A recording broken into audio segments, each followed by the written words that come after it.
Ilabas na ng Land Transportation Franchising and Regulatory Board LTFRB ang memorandum kaugnay po sa ipapataw na parusa kapag nagkansila ng booking ang driver ng ride-hailing vehicles o mga Transport Network Vehicle Service TNVS. Nakasaad sa memorandum na 5,000 piso ang multa sa unang paglabag, 10,000 pisong multa naman at 30 araw na pag-impound sa sasakyan sa ikalawang paglabag.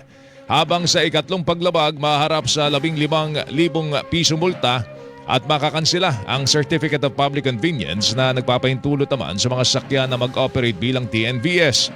Ayon kay LTFRB Chairman Vigor Mendoza II, ang pagkakansila sa booking ay katumbas po ng pagtanggi naman sa pasahero at may epekto sa seguridad at kapakanan ng mga pasahero. Sa ilalim po ng memorandum, paparusahan ang pag-cancel kung ginawa po ito para maiwasan ang biyaheng hindi gaanong kikitang driver.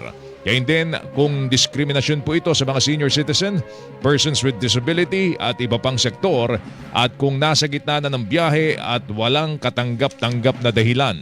Obligado din ang mga Transport Network Company o TNC na magsumite ng ulat kada buwan na naglalaman ng bilang ng mga kanselasyon ng booking. Hindi naman paparusahan kung ang kanselasyon ay dahil po sa kalamidad tulad po ng baha, nasirang sasakyan o ugali ng pasahero.